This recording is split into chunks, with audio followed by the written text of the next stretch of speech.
Welcome to the Movies to Watch Before You Die podcast. My name is Gab, and I'm here with my cousin and co-host, Dylan. And today we are discussing a movie that I have nominated as one to watch before you die. And this movie is 2011's Drive, starring Ryan Gosling. Dill, this movie is one that I saw in the movie theaters when it came out. It actually, there's been a little bit of lore about Drive on this podcast. And that is, do you remember when I told you about the guy that I dated who said all those really annoying things like, that girl's got more issues than Time magazine? And eventually I just couldn't fucking take it anymore.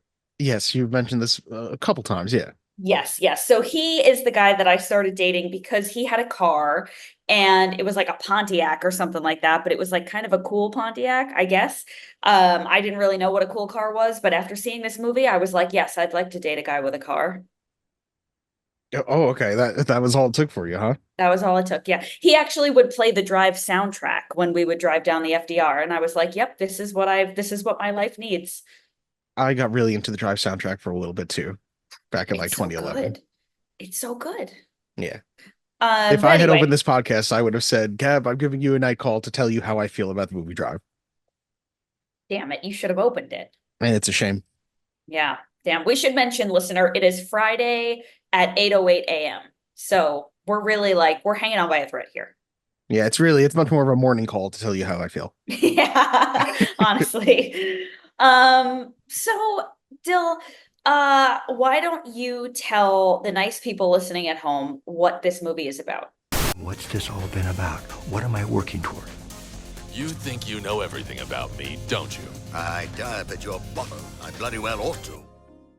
Drive is about an unnamed driver who is really, it's very much a modern Western where he comes into someone's lives, notices these issues they're dealing with, and he's not a gunslinger, but he deals with all these rough and tumble fellas and dames to save the family. You know what I mean? Rough and tumble fellas. And dames. And dames. Sure. Okay. What does IMDb have to say? Which I'm sure is That's much exactly better what than they what say. you just said. No, that's exactly that's what I was reading it verbatim. The IMDb plot synopsis. A mysterious Hollywood action film stuntman gets in trouble with gangsters when he tries to help his neighbor's husband rob a pawn shop while serving as his getaway driver, which is too specific. Yeah. I think the I don't remember where I watched this, Netflix or something like that. The description was like, after a heist, a botched heist, a stunt driver finds himself in hot water or something like that. And I was like, okay, this is better. This is one of those movies that I feel like got sued by somebody who was like, I saw the trailer for this and thought it was going to be like a more regular action movie, and it's not quite that. Can you sue for that? I mean, you can't win, but it's definitely happened multiple times where people sued like on the basis of false advertising or something like that. Interesting. So Yeah. I just switched my microphone over. The beginning audio of this podcast is definitely going to be garbage because it was definitely using my computer and not my microphone. I mean, I noticed that now, but so I'm just going to keep that in so the listener knows what happened. Apologies, everyone. I actually just spent over $1,000 on a new computer because my old one it gave me all it could. It had nothing left. Well, you know what I do have left? Taglines. Oh, all right. Lay them on me. Some heroes are real. Fuck you for that. There are no clean getaways. Okay. Get in, get out, get away. I just They're awful. I hate them. Yeah, it doesn't do it for me.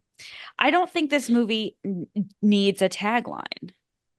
Well, this is kind of, if we're just describing the plot, it sounds very generic, but what this movie is so highly stylized that it stands out. Yes. And yeah, those taglines don't feel like they have any of the oomph to go with what the movie is. Well, I think that they're focusing so much on that he's a getaway driver. He works with bad guys and helps them get away because he's a stunt driver. But it's more deeply than that. I think it's about a person who is void of any kind of emotional attachment, until he meets whatever. And even then it doesn't really work. You know what I mean? I'm so much more interested in why he is just completely void of any kind of human emotion and attachment. There's definitely a version. Well, I guess we're about to. Should we just opinion down? Yeah. Well, should we tell the people I mean, I feel like it's really not about much, but like, what if somebody hasn't watched it? Okay. Well, spoilers.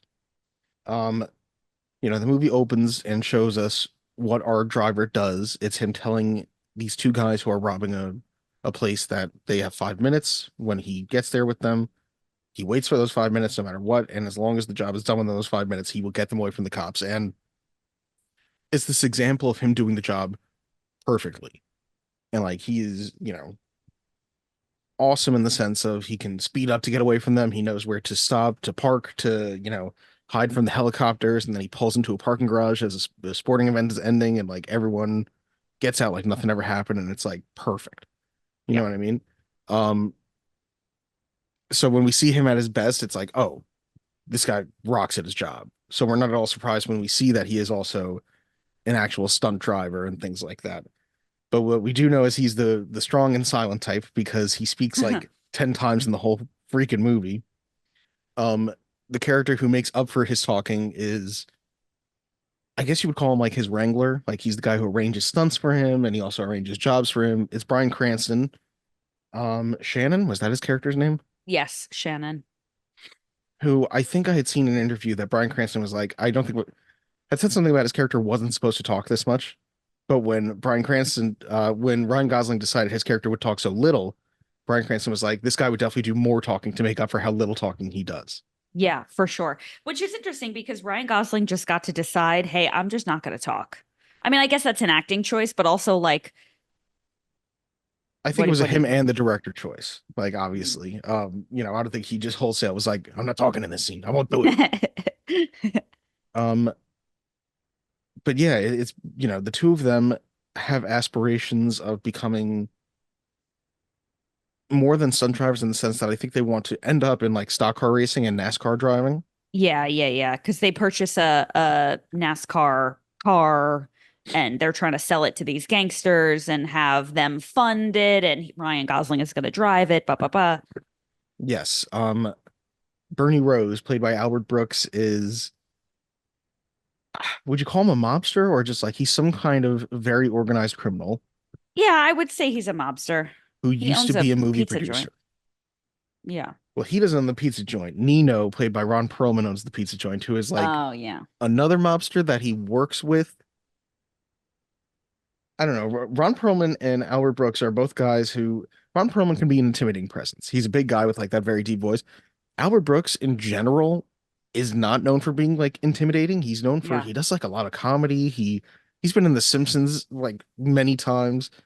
And in this movie, he is very scary as Bernie Rose, who is just there to constantly threaten. Yeah. And the driver ends up having this neighbor played by Carey Mulligan with a young son who he grows very attached to very quickly and wants to protect them when they're, I guess her husband, the boy's father, is coming out of prison. What was his name again? It was like Furniture or Standard. Which I did find funny. Even the movie says he introduced himself to Carey Mulligan as Standard and she went, where's the deluxe or something like that, which I'm like, oh, that's cute. That's very funny. Furniture. But yeah, he has to get into a job because he owes money to some guys in prison. Which I gotta be honest with you. What? Owing people money who are in prison feels like a very low stakes endeavor because what are they gonna do? Get out of prison? Like, come on. Yeah, did you watch the movie? They have people who are outside of prison. I know, but I'm just saying. In concept, I very much agree. Like, if it was just one guy in prison, it was like, you owe me $20. I'd be like, you'll get it in 20 to life. Right. Yeah, no, I get it. They've got people on the outside, but still. This is why when you're in prison, don't loan people money, guys. It turns out those other prisoners not trustworthy. Yeah, if you're listening in prison currently and you're weighing your options about lending people money or borrowing money, just stay away. Just don't do it. That's our advice from the outside. If you're listening in prison, how'd you find this podcast? And, what are you in for? And if you're listening in prison, how bad are the showers really? And like a real prison, not a metaphorical prison of your own making of any kind. Yeah. And also, if you're in prison, how much are they upcharging for Pop-Tarts? By the way, Dylan, have you seen the new movie with Seinfeld on Netflix about the Pop-Tarts? I just couldn't be less interested. I have not. It was truly a delightful way to waste 90 minutes. Like delightful. I wasn't from watching the trailer, I wasn't sure about the delight. I was sure about the waste of 90 minutes. So that's why I haven't watched it. I recommend, but do with that information as you will. But I am curious to know what a Pop-Tart is running in the American federal prison system these days. So if you're listening in prison, please write in. I guess you can't. Send it to Gab's address at where were we? Oh, so the driver agrees to for free help Standard with this job. Yep. He doesn't realize, he is told that he's robbing a pawn shop of $40,000. They come out with a bag of millions. Standard is killed, and it turns out that the driver accidentally helped Standard steal money from a rival mob, which was also set up by Nino. Yeah, so driver tries to return it, which like it turns out people aren't just like, hey, you want all your money back? And they're like, you can't just give it back. Like, I have to kill you now. And he's like, oh, okay. Yeah. Yeah. That was Ryan Gosling's one line. He's like, okay. He says it a bunch throughout the movie. He's like, oh man, I guess I gotta kill a guy now. Okay. Yeah. That was his Yeah. And catchphrase. when you zoom in, he's got a lot of acne. He just goes, okay, and stares directly into the camera. It's really weird. Like, it's a very specific style choice. Yeah. Yeah. Yeah. Anything else you want to say about the yeah. So okay. I cut you off. I'm sorry. So now the mob is after Driver and Shannon. God, I'm giving super spoilers here, I guess, but Shannon is murdered by Bernie Uh-huh. in like a really cold fucking way. Oh, it's that freaked brutal me to out. watch. Yeah. Are we gonna say Um, how? I may as well spoil everything else for you. He Yeah. takes a straight razor and like while he's shaking hands with Shannon, just immediately runs it across his forearm, and he's just like, it's one of those cold ways because it reminds me of there's a movie kill I always go back to in Saving Private Ryan, where Oof. Adam Goldberg's character gets killed by a Nazi who is on top of him, and he's trying to stop him from pushing this knife into him, and he's trying to push the knife into him. And I always remember, like, it stuck with me ever since I saw it, which I think I saw not with you, but I think you were there the day I saw Saving Private Ryan, because I think we saw it at Aunt Dawn's mom's house on 4th of July party. Oh, I remember that. Yes. I think it happened to be on, and I was like, what's all this? But the guy's What's just all like, this then? yeah, the Nazi's just going, shh, shh, shh, as he stabs him in the chest. And I was like, oh my God, I'm traumatized forever by this, and I will never forget this moment of movie. And I Yeah. have not. Yeah. And that's similar to what Shannon does, because he runs this straight razor directly across his forearm, and he just goes, it's over now. It's done. It's done. And like, it's just the callous cruelty of it that you're like, oh my God. Like, it lets you know that Bernie Rose is not fucking around. There's another moment too where it's when he first meets the driver and he says, he wants to shake his hand. And one of the driver, his few lines is, my hands are dirty. So he offers not to shake his hand. And Bernie goes, so are mine. And it's like, Yeah. it's a cool way of letting you know immediately who this guy is. Yeah. Yeah. I'm gonna tell you something, Dylan.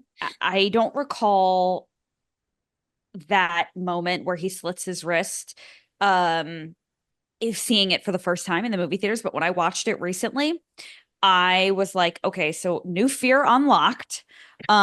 Because it's brilliant, right? Because it just looks like suicide. It looks like he did it to himself, number one. But number two, at no point are you expecting that from somebody. So if you're listening in prison, please be careful. It also just happens so fast. And once it happens, it's one of those things that you can't do anything about it. It's done. Yeah. I mean, it is what Bernie Rose says. He goes, it's over now. And it's Yeah. just like, it very much is. Is that painful? I imagine it must be painful, right? I mean, I've never died from Yeah. having my wrist cut. Okay, fine. I would imagine it's painful, but I imagine he also very quickly went into shock and did not feel much for very long. Yeah. Like, I don't think he did him like a great favor by killing him that way, but I don't think it was as awful as he could have killed him. Right. Because I imagine like getting stabbed in like the abdomen is a much longer and more grueling death than Yeah. having your wrist slit. But anyway, now, so I don't think I'm ever going to wear short sleeves again. That's kind of what I'm getting at. Oh no, I'm at risk. Yeah, I'm never going to shake hands. Never. I'm going to have my arms folded across my chest for the rest of my life. Yeah, and then it becomes they threaten to go after the family of Standard, which I feel bad that I can't remember their names. Carrie Mulligan, Benicio is the son, Benicio, Irene, yes. and His little girlfriend. he wants to protect Irene and Benicio, and he wants to, I guess, get revenge for Shannon. Yeah. Yeah. Who Shannon, God bless him, he's one of those guys who, like, because he talked too much, he gives up things. Like, he mentions to the mobsters about Irene at one point because, like, he's telling them he just wants to end this so that he can get out, make sure they're protected, which obviously puts them on the bad guy's radar. But then at the very end, Shannon has the money and could have used the money as, like, a tool to try and bargain for his life and stuff like that. And it's clearly a very character defining moment for Shannon that he doesn't give him up or give the money up. Yeah. Yeah. Yeah. And then the end is a little curious for me. Well, why, Gab? Do you want to talk about the ending? I do. And well, I don't want to get into my opinion on it yet, but the end scene, we have the driver who has the money in the car meeting up with Nino? Bernie. Bernie. It is Nino, Bernie. he's already, gotten rid of by this point. Oh, that's right. How do they kill him? What happens to him? So I feel like the stuntman ability comes back into play here because he drives the car off the road in such a way that it almost kind of looks like it's a car accident. Like he rams this car twice and it flies off this road that doesn't have a barrier on it. And then Nino stumbles out of the car, messed up, and he's by the beach and he's trying to run away from the driver by the water, and the driver just holds him under. Yeah, that's correct. Okay, thank you. So it's sort of our final standoff here where the driver has the money in the car and he's trying to get rid of it and just kind of not make peace with with Bernie, but like just kind of walk away and pretend it never happened. And it looks as if that's going to happen until finally there's a knife fight. I'm losing the gap here. Well, Bernie is trying to do basically the exact same thing to the driver that he does to Shannon, where once he's close enough, he just wants to very quickly stab him and be done with it. And I think the difference is that the driver, I believe, knew it was coming. So the moment that he does it, the driver also has a knife ready to stab back. So they each stab each other within like a second. And it's just sort of one of those things where we really only see it in shadow. And I think what we end up seeing is Bernie stabs the driver once, the driver stabs Bernie many times. And then we just cut to the driver in his car, and it really lingers a long time just on him before we see a blink, a movement, anything. Because I think what it wants you to do for a moment is think, is he dead? Because, Right. it might have been that he just died trying to have this moment. And instead, we see him, blink, realize that he's like, guess I'm not dead, and drive off into the sunset, I guess. Yeah. Yeah. Yeah. Okay. I'm bursting at the seams here. So can we get to opinion time? Let's do it. In this critic's opinion, That's just like your opinion, man. Well, I have a right to my opinion, and my opinion is you have no right to your opinion. All right. So my number one thought on this movie was, where are all the police? Where are they? Because I'll tell you what, in that opening scene where we're seeing how good he is at his job, there are police everywhere. And then all of a sudden there's a trail of dead bodies and robberies and murders and blood everywhere and people just covered in, and it's like, where are they now? I like to think they show up 30 seconds after every scene, like, missed it again, damn. Foiled again. They're like, damn, they get away. Why must we take 5.5 minutes to get to every crime scene? That's my thought there. Okay. Yeah. I just feel like they like in terms of the movie, they made such a big deal about the police in the beginning that I really thought they were going to be a larger problem than they turned out to be. There's a 2.5 to 3 hour version of this movie that includes an entire subplot where there's like a cop who's like trying to be a part of this and find out what's going on. Yeah. there's definitely a much longer version of this movie where the driver, his backstory is much more explained and much more in your face because they really do just let you decide for yourself what his motivation is. At first you can think to yourself, because here's what I did. At first, I remembered him being interested in Irene. I didn't even remember that there was the little boy in the movie. Oh. But rewatching the movie and seeing him just sit there with Benicio waiting for the babysitter to come so he can go on the date with Irene and how much he really takes care of the little boy, it really became more about the family to me than it is about the woman specifically for him. Like, I really think that I'm like, the driver definitely comes from a very, fucked up childhood and is wanting this normal family. And that's why even when Standard comes back, he's not upset about Standard being back with Irene.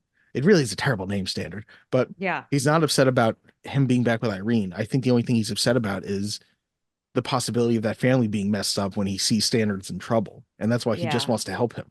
Like, he just wants the idea of that normal family out there. Yeah. I think he that's wants to be a part interesting. of it until he realizes he can't be, Mm, and then he just wants to protect it. yeah. Yeah. Yeah, because there was a part of me that thought, is he trying to set Standard up to get rid of him? And then obviously no is the answer, and we see that, but it almost felt like maybe that was where this was going.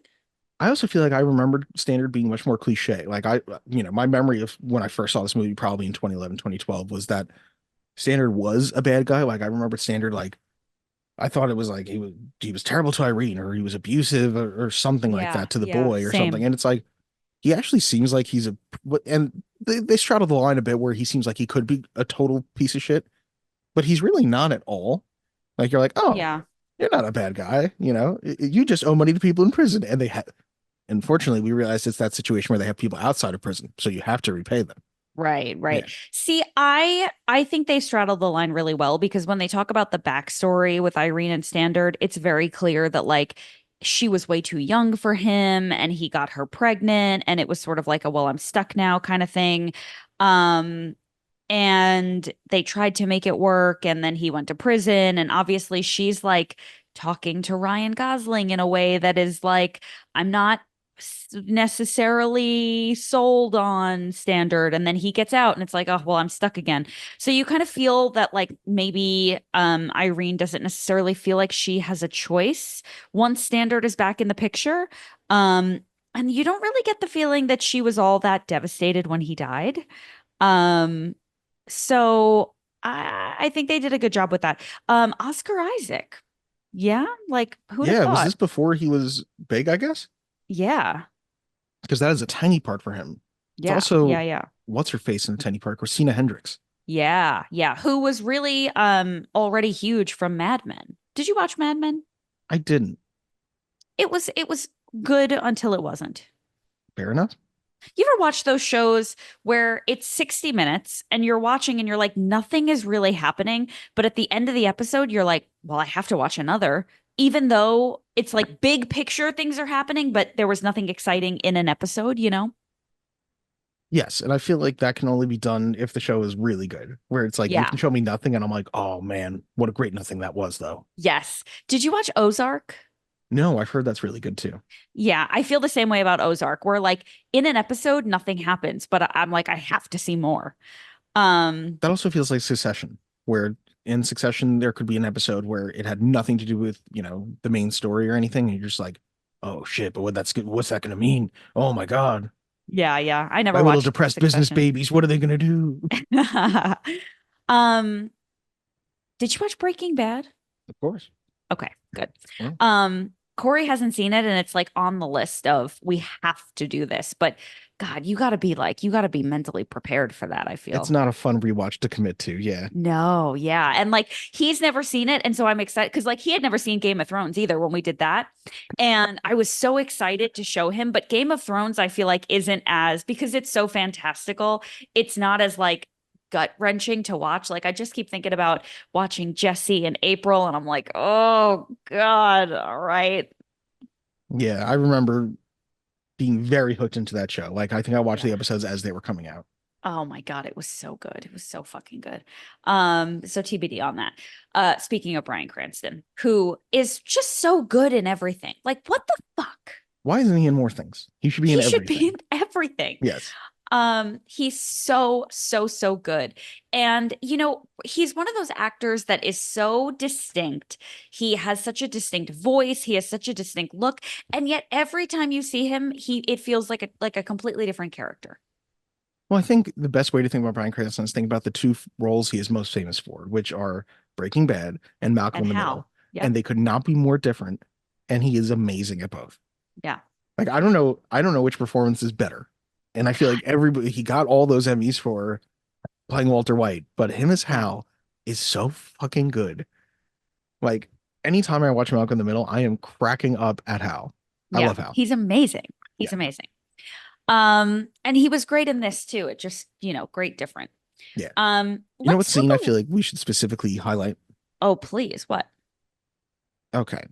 It's towards the end when he knows that Irene and Benicio are being threatened, and he goes back to his apartment and he's in the elevator trying to talk to her. And they get on the elevator with one of Bernie's henchmen, who clearly is there to threaten Irene or to threaten, Irene and Benicio. And we know that the driver does not take well to that. And he sort of already briefly had a chat with Irene, who I think she already slapped him at this point. Like, I think that the romantic door is sort of closed already, and the idea of him staying with the family is sort of closed already. But I think this is at the point where the driver's decided what he can still do is protect them. So they're in that elevator, and it's, lit very normally at the time.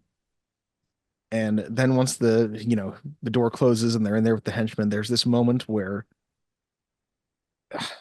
it's hard to describe because the movie is just so stylized. But what happens is all the lighting changes to almost a spotlight on just Irene and the driver. You can forget about the henchman for a second. And it's the one moment where he goes forward and he kisses Irene, and it's, a long kiss. It's this moment for him, I guess, of like this version of the existence that he wished he was staying in, where it's just the two of them. And then once the kiss ends, the light returns to normal. The henchman is there, and he turns around, knocks this motherfucker out, and stomps until there's nothing left to stomp. He was the Lord of the Dance on this motherfucker. You know what I mean? Yeah. Yeah. And then, they get out of the elevator, end of scene. And it's just, it very much does a symbolic end of the relationship too, because Irene gets out of the elevator and is looking at him. And, you have this moment where we see the driver, and it's like, he looks weirder than normal. Even he's just got this look on his face of like, he looks a little sweaty. He's got that, I just stomped a guy to death look on his face. And you're like, of course. Yeah. Yeah. The one we're all familiar with, especially if you're listening in prison. Especially then. And we just see the elevator door close on Irene. You know what I mean? It's like, that's the end of that relationship. Yeah. Yeah. Very cool. Great scene. I do remember that being way more gory than it was. It's very brief cuts to anything. Yeah. It's not like lingering on it. Yeah. What are your thoughts on Ryan Gosling in this role? Because I'm going to tell you, obviously he's very good, right? We've decided that. And watching this now, it was like, wow, it's hard to believe that this man is Ken, and he was so good as Ken. But I do feel a little bit like every actor likely has a role in which they maybe like, I don't want to say take it too seriously, but like, it's a little like heavy-handed, or it's a little bit like, were you like method acting in this? You know what I mean? Were you like not actually talking to anyone behind, in between takes? And this feels like that role for me, for Ryan Gosling, where it's like, yeah, you were good, but like, was this your whole personality for a while, I feel like I had to check what he had done before this, because I feel like maybe there is an aspect of that, but I think that's because this was his I want to be taken serious role.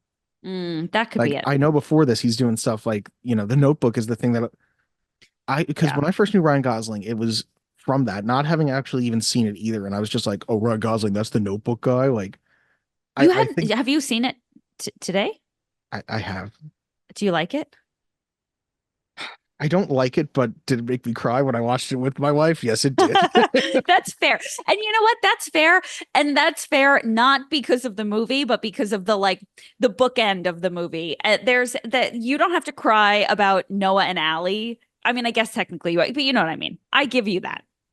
Yeah, I feel like after The Notebook, he tries to. It feels like an actor course correcting, where they don't want their career to be shanghaied into one thing. Yeah. So he starts doing movies like Lars and the Real Girl, and then you have Drive and you have Blue Valentine, where it's like, I'm going to be really serious for a bit. You know what I mean? Yeah.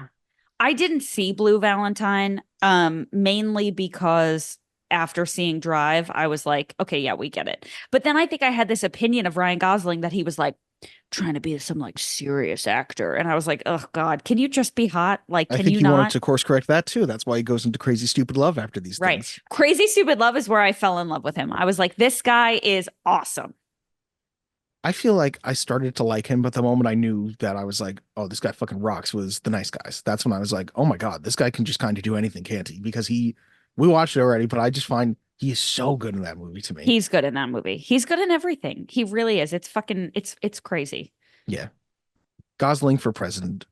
Yes. Did Yeah. you see Blue Valentine? My Blue Valentine? I have not. I know it's very serious. Yeah. I'm not interested. Yeah, I'm okay. Yeah. Maybe when we get to episode 10,000 and we have nothing else left to watch, we'll do Blue Valentine. When we've watched every other movie in existence, finally, it will When the come a day. apocalypse has come, yes. Where else are we? Let me look at my notes. Yeah, there was a strong absence of the police for me. And I wouldn't have cared so much if we didn't make such a big deal about the police in the beginning, you know? No, it's a really good point actually, because they do, that is part of what makes him seem so good at his job at first, is the way he gets away from the police, and then we just never see him have to do that again. Yeah. Yeah. And I feel like it was so like there were so many moments where they were covered in blood or there were all these bodies. And it's like, we're not going to talk about like that's a huge part of being an organized crime. I would know. You would? No, no. Is that But, from you all your know, prison time? yeah, because I'm Okay. recording this episode from behind bars. By the way, Dylan, I need you to lend me some money. Sure, it's on its way, Gab. Pop-Tarts are really the price is just skyrocketing these days. Okay, I found like one or two more things that were worth mentioning. Okay. So the moment where one guy who we did a job with previously talks to the driver, Uh-huh. Ryan Gosling hardly talks in this movie. But one of the few times he does is to turn to this guy and says, shut your mouth or I'll kick your teeth down your throat and shut it for you. And you're like, oh, okay. Yes. Yeah, the I other do guy in the like scene that. doesn't matter, so he just goes silent after that. Yeah.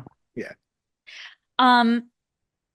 Another thought, and this is going to sound like I'm joking, but I'm dead serious. While we were watching this movie, we had at least a 4-minute back and forth about whether or not it was this Carey Mulligan or was this Michelle Williams? And was it the same girl from The Great Gatsby or was it the girl who was married to Heath Ledger? And how do we figure it out? And which one is which? And then we were pulling up side by side pictures. I mean, these two broads are the fucking same. This one, she was married to the Mumford and Sons guy. She's not anymore? I don't know. Well, now I want to know. You just have to like, have you looked at the side by side of the two of them? No, not really. I'm going to pull it up for you. Hold on. That's the same fucking person. Is it not? They're similar. They're Pokemon evolutions of each other. What do you mean they're similar? They're exactly the fucking same. They're very similar. I wholeheartedly disagree. Now I need to look up Mumford and Sons Carey Mulligan. Did you look up Carey Mulligan and Mumford and Sons? Yeah, they're still married. Actually, they went to summer camp together and were pen pals for a while, and then they lost touch until they both got famous, and now they're married with 3 children. Wow, what a small world. I know, isn't that crazy? That's so nice. That's interesting. Yeah. Anyway, I gotta be honest, I don't have like a ton more to say. Things that we should talk about that got big from this movie. The jacket. Oh, the jacket is great. But The you white know what? jacket with Here's that the thing. scorpion on the back. Yeah. You see, if I saw a guy walking down the street wearing that jacket, I'd be like, what is this, Halloween?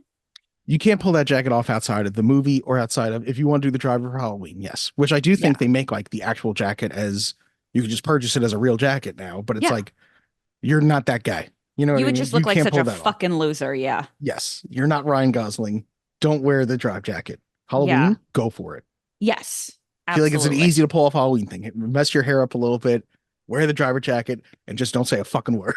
Yeah. And be handsome. Well, not everybody can do that, but yes. Um, That one the was other for thing Corey. that I feel like I remember being a big deal. I feel like I remember being in the trailers too, is him walking around with the fake stuntman head on. Oh, yeah. Like Yeah. when That he's was going, cool. it's this scene where he goes into a strip club to get revenge on the guy who sent Standard for the job and get information. And he's just wearing this fake head the whole time. Right? Does he wear it the entire time? That he's in there. Yeah. Yeah. I don't think he ever takes it off. And it should just look really fake, but it gets to this point where it just looks weird because you're like, it's got to be freaky for other people seeing this guy. And he attacks a guy with a hammer, and it's a pretty cool scine. Yeah.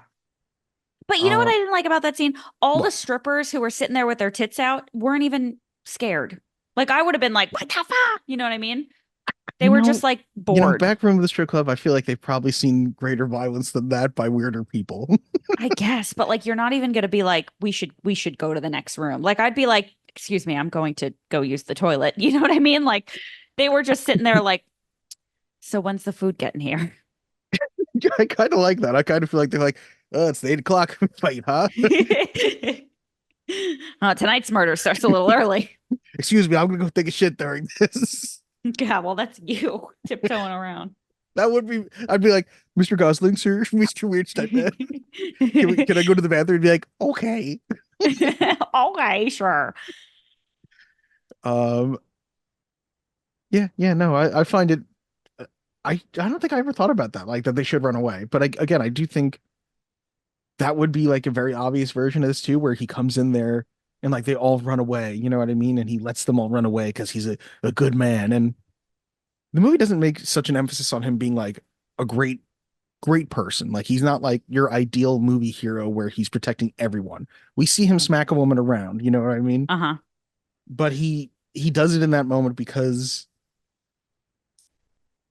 it's a life and death scenario and of how important it is with things that have happened to Standard and with things having gone wrong. Not to say it's justified in any way, but we understand how he's gotten there. Yeah. I do like the juxtaposition between that song, A Real Hero, and him kind of not being a very good guy.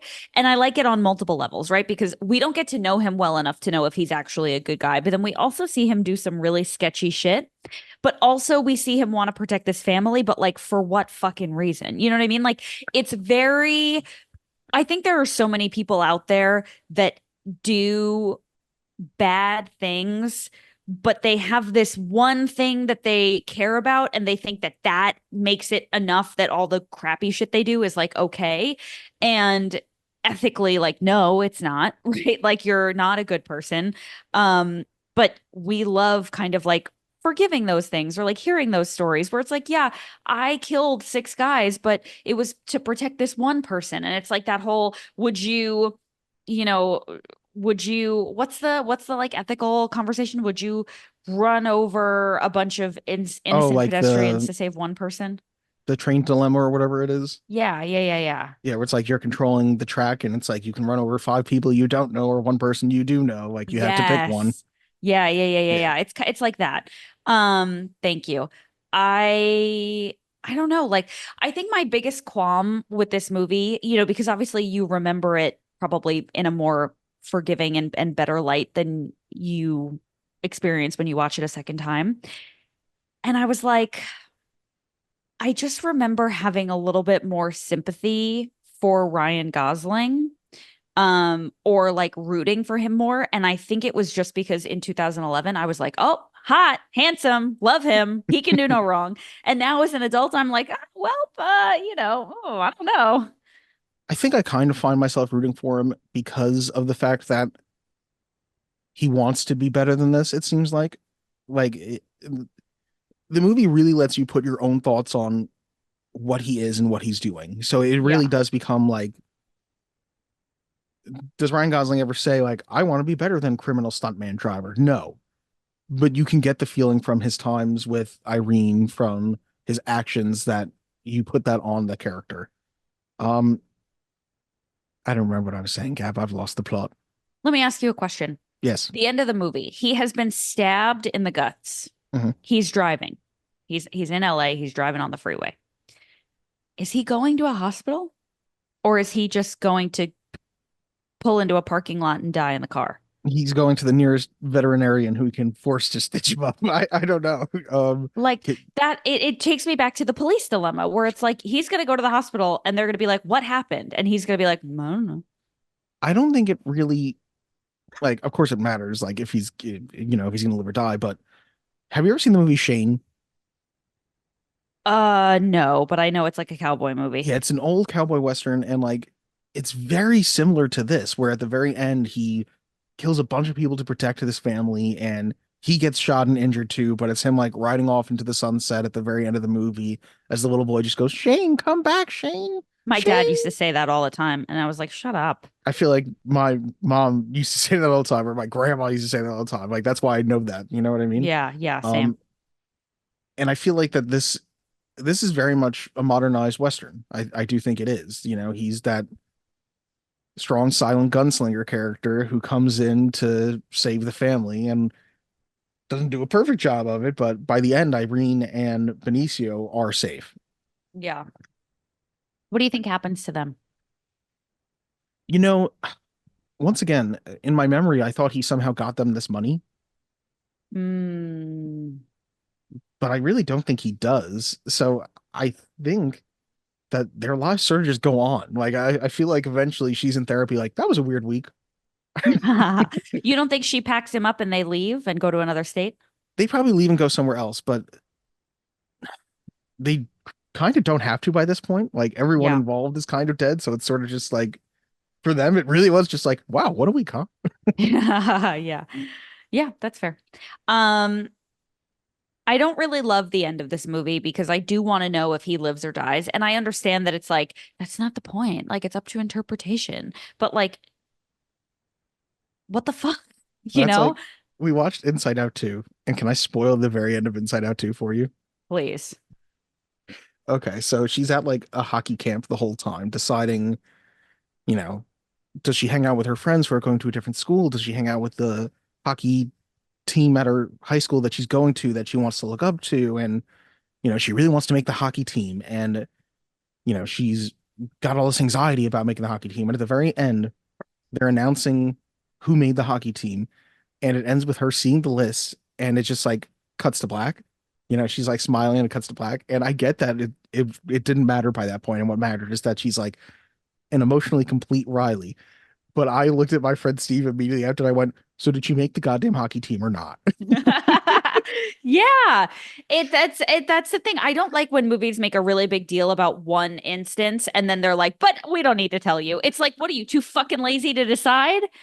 Or you're waiting for the third movie so that we can find out then? Like, I got annoyed at the end of Into the Spider-Man Across the into Spider-Verse. Across the Spider-Verse at the end, where it was like, the fuck?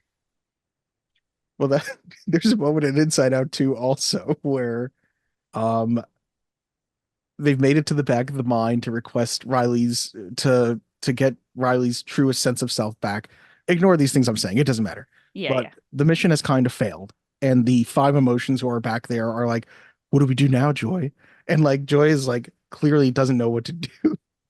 And once again, I looked over at Steve and I went, we're about to cut to black right now. And it'll be finished in Inside Out Endgame. Like it felt like it was going to be, I was like, oh, this is their downer moment. But oh, Jesus yeah, Christ. this is one of those movies that a lot of it is up to, what do you think? Yeah. And it's like, I'm not on the payroll. Like, I paid you to tell me what happens. Yeah, but I like it. It goes along with how stylish the movie is. You know what I mean? I'd be surprised if the movie was just showing me a roadmap of A to Z. Yeah. Now, listen, I'm going to tell you my final opinion, and I kind of need you to tell me like what you think. So going back to John, who is the guy with the car that I started dating because of this movie. John was actually a producer on a film that I did right around this time. And it was also a movie that took place in a car. And actually, now that I'm saying it out loud, I'm pretty sure it was John's car that we used to film. So anyway, essentially after that, after we wrapped, he got my phone number from the cast sheet and called me and asked me out on a date. And I was like, well, that car was cool. And Ryan Gosling had a car in, Drive. So yeah, that sounds good. However, oh fuck, I think I've just lost where I was going with this. Okay. So that film that I did was like a very like independent, but like very heavy-handed, stylized. Like obviously the guy making it, whose name I think was Christian thought he was going to be like the next Kubrick, you know what I mean? And so it was like very like almost like Drive, where it was like very stylized and kind of just like, okay, like we get it. We get what you're trying to do. Now, I think in part because I associate those two things together, I start to feel that way about Drive, where it's like, okay, listen, we get it. He's not talking. There's the 80s music. They're not talking about their feelings. They're just staring at each other for long periods of time. Like, okay, fine. Is that me associating Drive with this film that I made with someone who obviously was just, desperately trying to be better than they were? Or do you think that there's some validity to that opinion? I think it really depends upon your tolerance at the time of watching the movie, because it can very much, if you are watching in a certain mood, it is very enthralling and you care very much about everything that's happening, even though not a lot is being said. But if you kind of are just expecting a regular movie and you're watching this not knowing what you're getting into, it's also a bit slow, a bit meandering. Ryan Gosling could be saying more because he really doesn't say a lot. And by the end, you could be like, well, God damn it, couldn't I have just seen like, Die Hard, like an action movie where it, sets things up and things just happen and we get the ending, that resolution you want. And this movie doesn't really do that. This movie's just like, but it's gonna be cool. But we're gonna play it on music that's not from the 80s, but it sounds like the 80s. Yes. Yeah. Okay. All right. Well, that's all I have to say about that. I also just want to point out one line from Shannon, which I think it's a bad sign for Shannon that I only wrote down one line he said, because he says the most lines in the entire movie. True. But he goes, a lot of guys mess with married women. You're the only one I know who robs a joint just to pay back the husband. Yeah. That's a good one. Yeah. All right. Should we get into facts? I think we should. I want the truth! Face the facts, ducks. Facts have no place with an organized religion. Starting with the ratings, on the tomato meter, it has a 93% with an average rating of 8.3 out of 10, 257 fresh reviews, and 20 rotten. An audience score of 79% with an average score of 3.9 out of 5. IMDb gives it a 7.8 out of 10. It had a $15 million budget and grossed $78 million. The critics' consensus, with its hyper-stylized blend of violence, music, and striking imagery, Drive represents a fully realized vision of art house action. Roger Ebert gave it 4 stars. He was alive? Yeah. What do you think was the last movie he watched? I don't know. I feel like you could look it up, though, for sure. I'd like to know that. Okay, continue.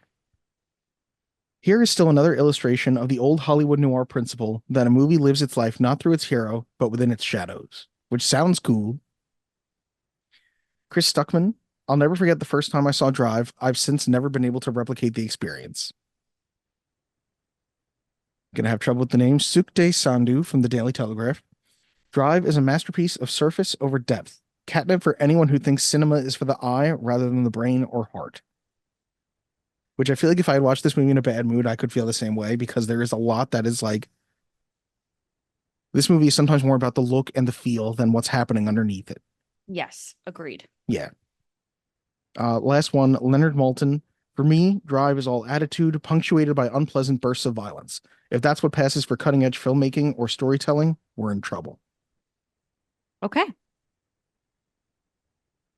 Letterboxd? Yes. Ksenia, when Ryan Gosling said, man, I felt that. Good one. Number one Gizmo fan. If Ryan Gosling kissed me like that, I would have no problem with him brutally murdering people. Yep. Fair. Shannon. Ryan Gosling is hot, so 5 stars. And last one from James. Y'all are going to hate me for this, but I can't remember the last time I was simultaneously this bored and turned off by unnecessary gratuitous gore. Elevator scene slaps, though. Yeah. Okay. The movie was directed by Nicholas Winding Refn, who also directed Bronson, The Neon Demon, and Only God Forgives. The screenplay is by Hossein Amini, who also wrote Snow White and the Huntsman, The Snowman, and 4 out of 6 episodes of the Obi-Wan Kenobi show. The snowman, as in your dad's dead, he's the snowman?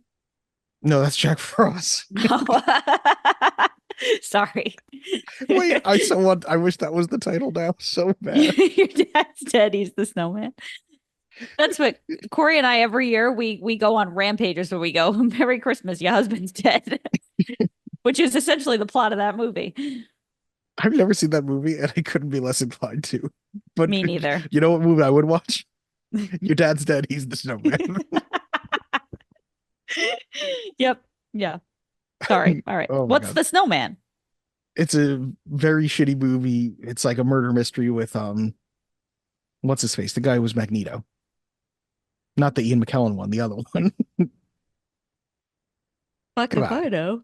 No, you know, very famous actor. Ben Affleck. No, don't just guess.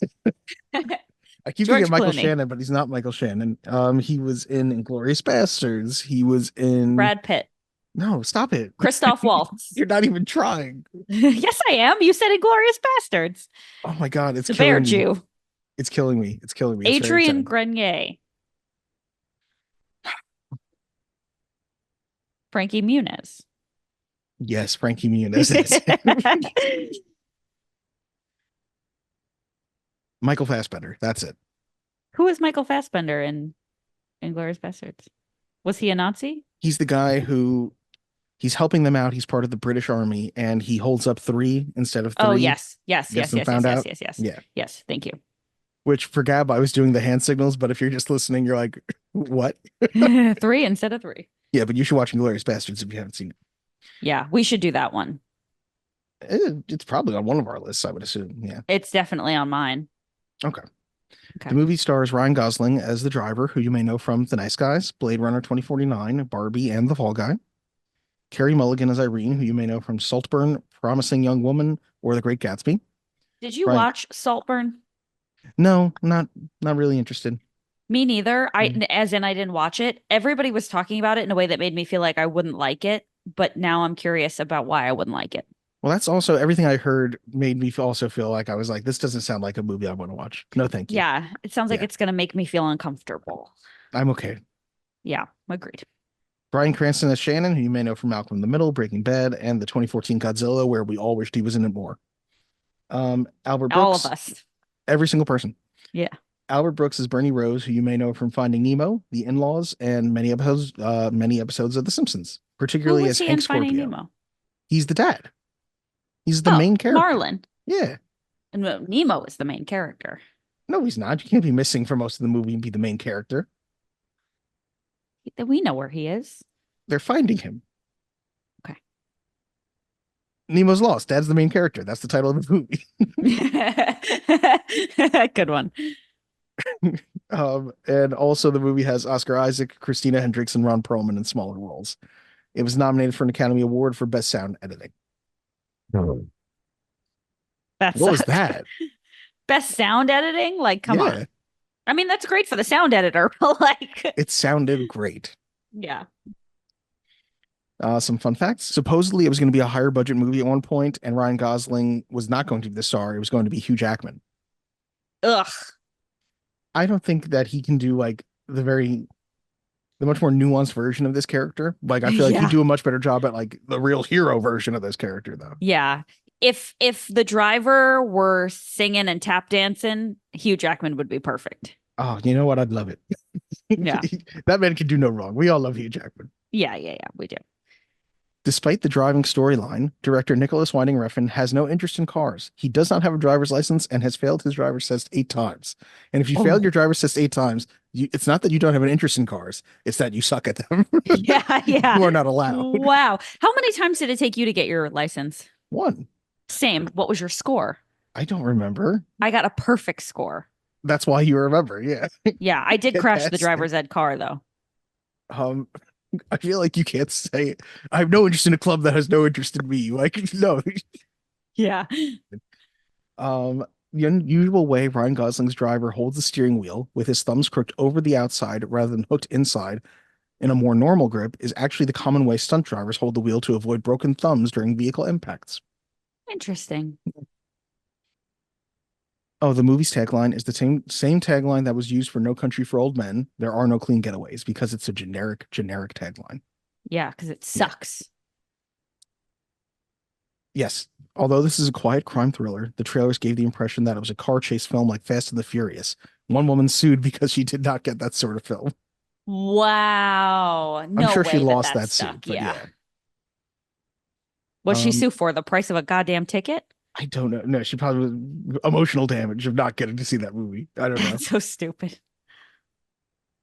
The driver references the fable of the scorpion and the frog. A frog agrees to carry a scorpion across the river if the scorpion promises not to sting the frog. The scorpion does promise, but halfway across the river stings the frog anyway, saying, "It's my nature," and they both drown.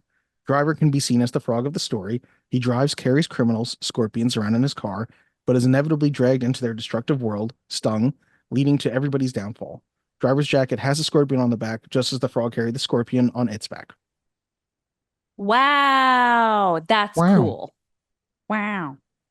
And he's the one who brings up the story, right? To Bernie. He says it to Bernie. Yeah, but they don't, he doesn't explain it. No, nothing is explained in this movie. Yeah. Like what? If you want explanations, this is not the movie for you. Yeah, you're in the wrong place. Nothing is explained in this movie, and inexplicably, mail time has returned. Mail time? When you control the mail, you control information. Mom asked me to ask you if there's any mail for us here by mistake. What? If we had the time to devote to your incredible commentary and overabundance of love, we would, but we're only human. If you start Venmoing Gab enough to afford full-time salaries for me and Gab, we will do nothing but address your mail. I will Nothing but. personally come and bring the mail to you. We will do unspeakable things if you do that. Well, depending upon the salary. I've done a lot more for a lot less. Yeah, there we go. All right, so we have a couple comments. I'm going as far back as Rudy here.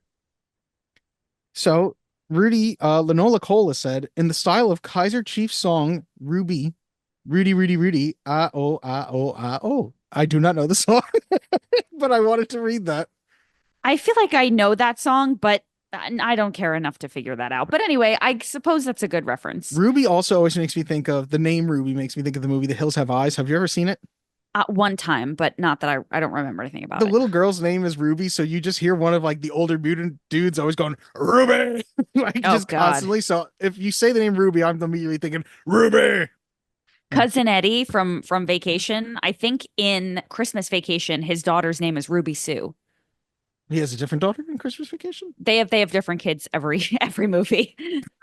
Okay, It's great. you know, it's funny because I've bought so many of the movies that we talked about on this podcast, and I keep seeing like Vacation comes up all the time. I guess it's just one of those movies they make a lot of different releases of it, and it'll be like $2 for Christmas Vacation, and I'm like, I'm okay. Meanwhile, I feel so bad every time, and meanwhile, I'm like, I gotta get Easy A. yeah, Lord knows I'm gonna watch that 6 times. of course. No, I get it. Some things are just not in your wheelhouse, you know? Yeah, like it wasn't bad. I'm just not gonna go back to it. Yeah, I hear you. Alrighty, we got a I will. comment from. I'm sure you will, Yeah, and I will go always do. back to A Christmas Horror Story, and I'm sure you won't. Yeah, no, not at all. We got a comment from Scotty Cameron on Rudy. Rudy to his coaches, I'm asking you to have the decency to let me try. Aren't I a little shit? In all seriousness, I do like this movie. I think Sean Astin is great in the movie, and I do find the film inspiring.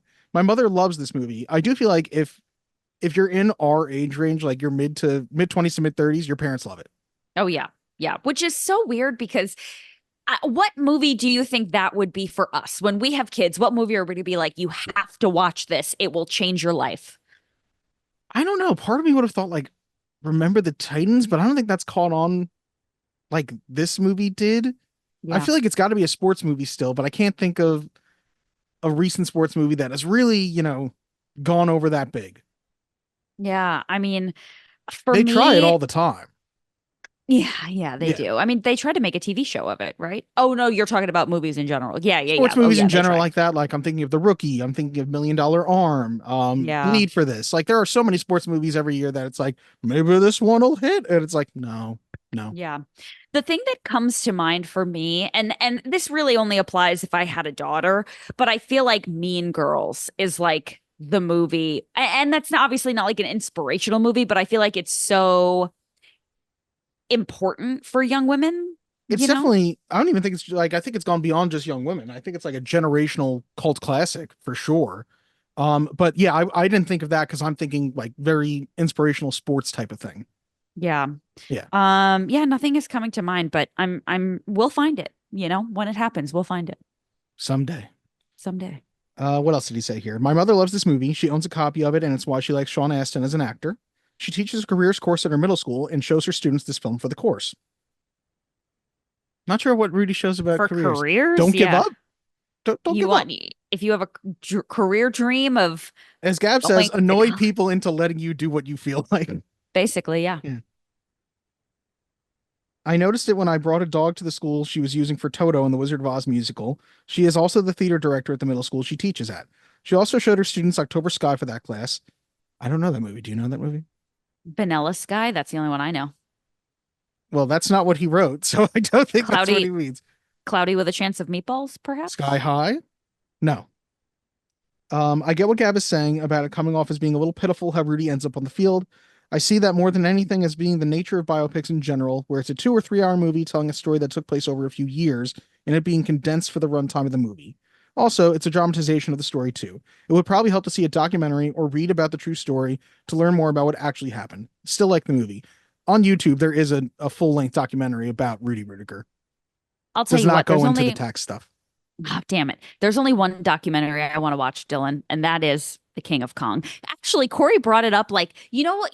Do you ever say something to Giselle like seconds before the sleep takes you and there's just no, like you're just like you say it and then you're gone? Like your final words for the evening? That's definitely happened. Or Giselle has said before that I've just talked in my sleep before at times, and she's like, "What the hell are you saying?" Sure. The other night, Corey said something to me and he was like, shout out Steve Wiebe, and then immediately fell asleep. And I was like, yeah, shout out Steve Wiebe. I'm gonna make sure before I go to sleep to be like, "Fuck Billy Mitchell. Please. He's a cheater." All right. I'm glad that movie stuck with you at least. I think that's as far as sports documentaries go, great movie. It's good, yeah. We have a comment from somebody who's definitely never commented before on You Hating Miss Honey, our short, Oh, that just said, "Thank you. Finally, someone said that she's just too soft spoken and too kind, that it feels like she's an emotionless husk of skin." yes, thank you. And I went far, that's far too old for me to be bringing back up, but it was short, it was succinct, and it called Miss Honey a husk of skin. It's true. She had no balls. All right. If I'm going to end this abruptly, should we go to somebody who has a lot of balls and go to the verdicts about Drive? Yeah, balls. We forgot the fucking email. Oh my God. I'm glad one of us remembered. Okay. We do have the email here. We have an email from Keen Machine. I just shouted balls so loud, I think I damaged a vocal cord. Sorry. All right. Don't get testy over there. Notice, cease and desist, or don't. Greetings. This letter is served upon the awareness that your latest recording contained proprietary language at 1 hour and 57 seconds, hereafter referred to as the activity. The use of "keep it keen" is protected speech reserved for use by Key Machine and to whomever he grants exceptions of privilege to exercise this right. This is funny in general, but Gab is over there slapping her damn knee. This is so good. Without evidence of such a grant, we are obligated to send this letter as a response to the activity. However, we also acknowledge that use of this signature sign-off also indicates the installation of keen as vernacular within the Movies to Watch Before You Die podcast, which is something to applaud.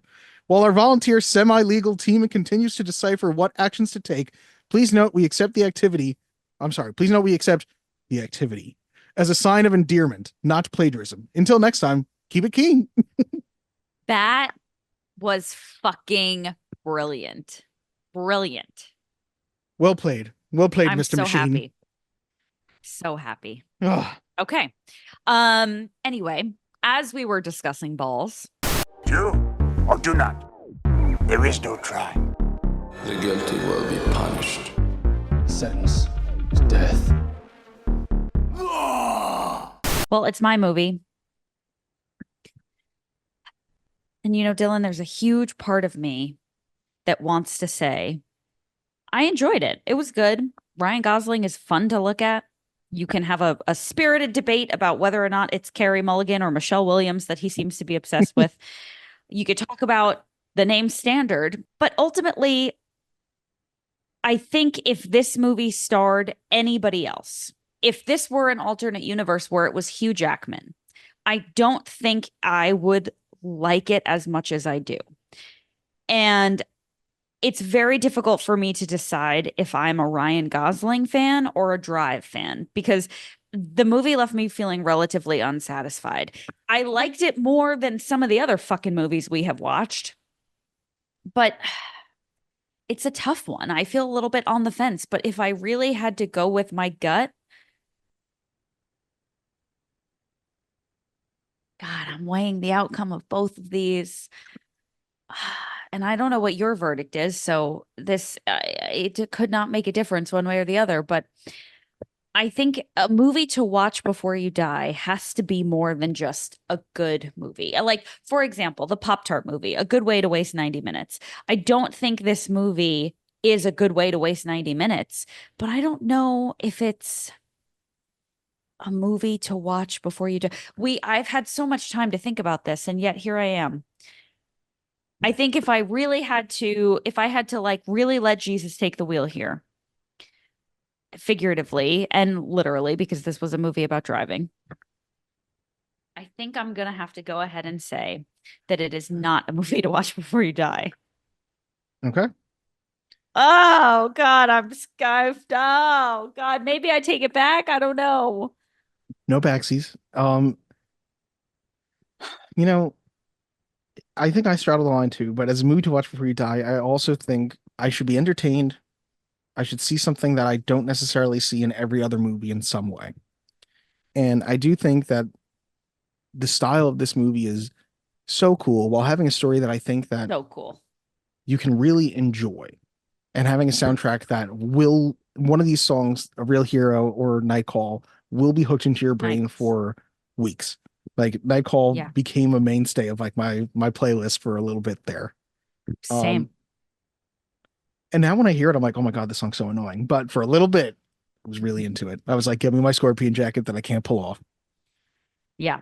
Yeah. You know what? It's tough for me to say, but I really think the performances are incredible. And I think that the sum of the parts is great enough in lieu of the fact that the story doesn't necessarily give you a lot. And there's a lot of empty space there, but you're really enjoying that empty space. You're like, wow, look at that space. That looks great. I'm going to say just barely for me that it is a movie to watch before you die. Do I take it back? You can't take it back. Because I feel the same way, but you articulated it so much better than I did. I think what we're both saying is it's right on the cusp either way, but it's a unique watch. Yeah. It is not for the person who requires a lot of substance. If you are easily distracted, like, what is the phrase? This is not a second screen watch. Yes. If you are the lady who thought you were seeing Fast and the Furious, it is not that. No. Oh God. It's also not total douchey art house cinema. Like at first I was mixing this director up and I was like, isn't this the guy who like said some like terribly anti-Semitic stuff or something? Because apparently every director has something awful in their past, I feel like now. but that's Lars von Sure. Trier, I think is his name, or Lars von Trier. And they both do similar, like very independent art house type movies, but Lars von Trier does way weirder ones. Like there's movie Melancholia. You don't need to hear about how weird the movies are. If you want to check them out, or Antichrist and stuff like that, they're very weird. But that is not him. Nicholas Winding Refn apparently just likes style and can't drive. I wonder how he got to work. But Ryan Gosling picked him up. Yeah. I think obviously. I think we're both straddling the same line. I feel like there's a part of me that wants to like this movie more than a part of me that actually does. And I feel like there's a part of me that likes this movie more than what the movie's actually doing. Yeah. So I think we're like, how you can like, what's this? What are the four corner states where you can like stand in four states at the same time? Yeah, I know what you're talking about. I feel like we're doing that. I'm not. You are. We each have one foot in a different state. No, you agree with me. My foot is firmly in the movie to watch before you die, though. You're the one who's straddling. Well, I'm just saying it's a thin line for you too. You're just on a different side. Yeah, that's fair. That's fair. Okay. Thank you. I'm over here making me look fucking crazy. Listen, it's good. It's probably the last time I'm ever going to watch it. Ryan Gosling I probably never would have watched it beautiful. again if not for the fact that you brought this up. And now that I feel like I've watched it again, I'm like, I'll probably end up buying this movie on DVD or Blu-ray. And once in a while, I might show it to somebody. Okay. And by somebody, Well, I mean good I'll luck. force Giselle to watch it at some point. She hasn't watched it? I don't think so. Oh, but Ryan Gosling is so handsome. That's all you need. Well, and Oscar Isaac too. That's another person she finds very Oscar attractive. Isaac doesn't do it for me. Nope, not for me. More of a Ron Perlman girl, eh?